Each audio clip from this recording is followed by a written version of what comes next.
Hello everyone, स्वागत है दोस्तों आपका मेरे चैनल पे। मैं प्रशांत कुमार शुक्ला, एडवोकेट। साथियों, आज के वीडियो में हम लोग बात करेंगे गुजरात हाई कोर्ट का एक और इम्पोर्टेंट लेटेस्ट जजमेंट के बारे में, जो आईपीसी की धारा 376, 323, 337, 504, 506 और पास्को अधिनियम की जो धारा है 4, 6 और 12 और SC/ST एक्ट की जो धारा है 3(2), 5(a) और 3(a) के तहत, जहां पे उस पीड़िता द्वारा दायर बेल कैंसिलेंट के जो ऑर्डर था, यानी कि उसको कोर्ट ने स्वीकार कर लिया, जो कि निचली कोर्ट ने यानी निचली अदालत ने उस आरोपियों को जो जमानत दी थी उसको आदेश को रद्द कर दिया।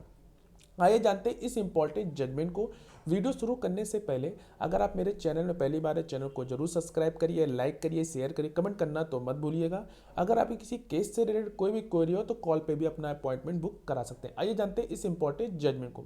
जो वर्तमान जो याचिका थी, जिसमें स्टेट की तरफ से दायर किया गया कि जो आदेश 23/5/2022 के आदेश को रद्द करने और उसको रद्द करने के लिए प्रार्थना की गई थी, और जिसमें आईपीसी की धारा 376, 323, 337, 504, 506 और पास्को अधिनियम की धारा 4, 6 और 12 और SC/ST की धारा के लिए प्रेयर की गई थी। ये मामला ये था कि घटना दिनांक को जब पीड़िता रात को खाना खाने के बाद बाहर गई थी, तो उस समय उसके मोबाइल पर फ़ोन पर एक आरोपी ने यानी कि प्रतिवादी ने एक संदेश प्राप्त हुआ, जिसमें उसमें पूछा गया कि किशोर भाई महाराज की छत पर आकर उसे धमकी दी गई, यदि वह नहीं आए तो वह उसका हाथ काट देगा। इसलिए पीड़िता घायल होकर छत पर चली गई, जहां आरोपी यानी प्रतिवादी ने उसके साथ जबरन हाथ पकड़ लिया और छत पर सुला दिया और उसके साथ दुष्कर्म किया।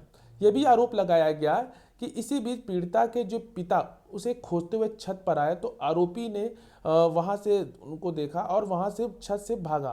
तो आरोपी 2 और 3 पहले के मुखबिर को उस समय पकड़ लिया जब वह उसका पीछा कर रहा था।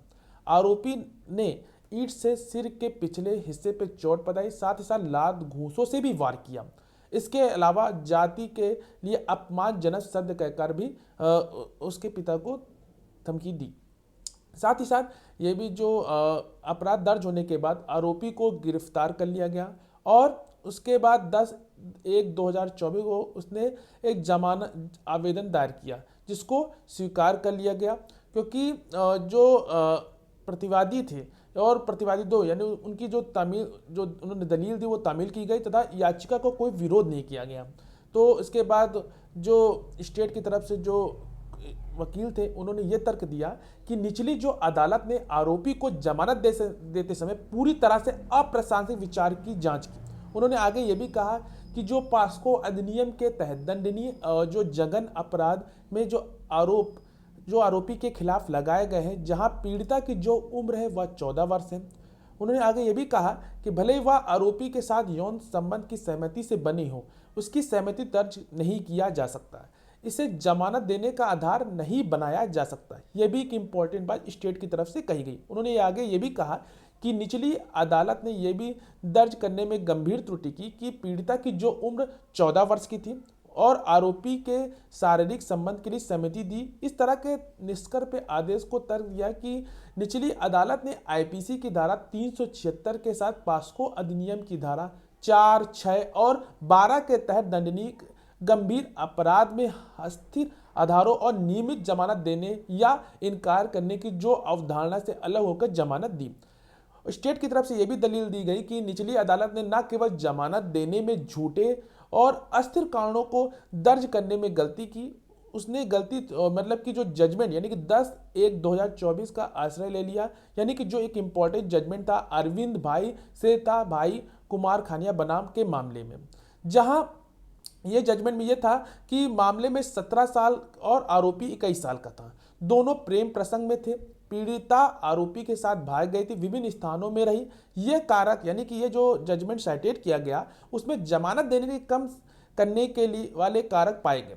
वह आगे ये भी कहा गया कि वर्तमान जो मामला है, यानी कि इस मामले में जो पीड़िता की जो उम्र थी वो 14 साल थी और आरोपी 31 साल का था, और वह अधिक से इतना ही था कि वो आरोपी ने नाबालिग लड़की को बहला फुसला कर ले गया। इस प्रकार निर्णय की निर्भरता में त्रुटिपूर्ण है। आगे ये भी दलील दी गई कि निचली अदालत ने यह भी कारण दिया कि पीड़िता की जो उम्र के छुए बिना कागजात में स्पष्ट किया कि वह आवेदक से प्यार करती थी।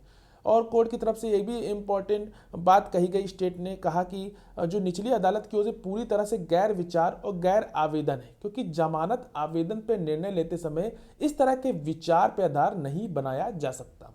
दूसरी ओर जो स्टेट था दूसरी ओर यानी कि स्टेट ने अपनी दलील दी कि दूसरी ओर जो अपोजिट पार्टी थी यानी कि प्रतिवादी था, यानी कि आरोपी की तरफ से यह प्रस्तुत किया गया कि 10/1/2024 को जो पीड़िता के अपरिभाषित बयानों के साथ रिकॉर्ड पे मेडिकल का रिपोर्ट का हवाला देते हुए निचली अदालत ने कोई त्रुटि नहीं की, जमानत देने में ना ही या दर्ज करने में कोई त्रुटि की कि पीड़िता का आरोपी के साथ प्रेम संबंध था। उसने आगे ये भी कहा कि वास्तव में जो पीड़िता अपनी मां के सेल फोन में बार बार फोन कर रही थी। उसने आगे ये भी कहा कि विवाद की जो पृष्ठ बिल्कुल अलग है, पीड़िता के पिता आरोपी के पड़ोसी हैं, उनके बीच पहले ही हाथापाई हो चुकी है। उनका कहना था कि एफआईआर में इस तथ्य को पता चलता है कि ऐसा विवाद हुआ था जिसके तहत आरोपी को गलत तरीके से उसमें फंसाया गया है।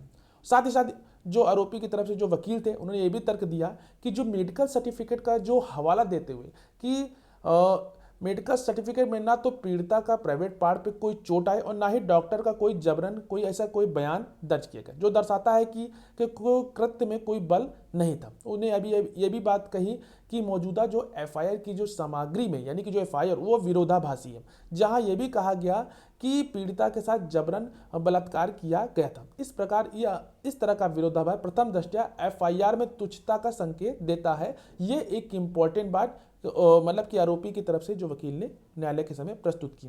कोर्ट ने क्या कहा आइए वो जानते। कोर्ट ने कहा कि जो नीचे दिए गए निचली अदालत ने अन्य अपराधों के साथ साथ पोस्को अधिनियम के तहत यानी कि 376 के सब सेक्शन 3 के तहत दंडनीय अपराध जमानत देने के कारणों को लिखा।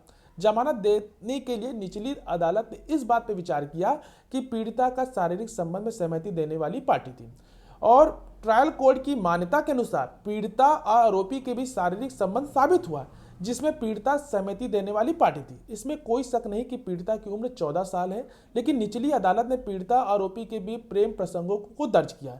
इस समय में पीड़िता और आरोपी की उम्र को दोबारा गौर पर किया जाए, जहां पीड़िता की उम्र 14 साल की है और आरोपी 31 साल का था। निचली अदालत ने एफआईआर में यह मानते हुए लिया कि पीड़िता का आरोपी के साथ प्रेम प्रसंग था। एफआईआर को देखने पर ऐसा कहीं नहीं लगता कि पीड़िता का आरोपी के साथ प्रेम प्रसंग था। साथ ही साथ ये भी बात एक इम्पॉर्टेंट बात थी कि जो मुखबिर जो कि एफआईआर में पीड़िता के पिता है ने यह इस आशय का बयान दिया कि जब वो अपनी बेटी से पीड़िता की तलाश में थे तो एक किशोर महाराज की छत पर गए जो आरोपी यानी कि जो प्रतिवादी नहीं है यानी कि उसका सह अपराधी यानी कि पीड़िता के साथ जबरदस्ती उसके साथ बलात्कार कर रहा था।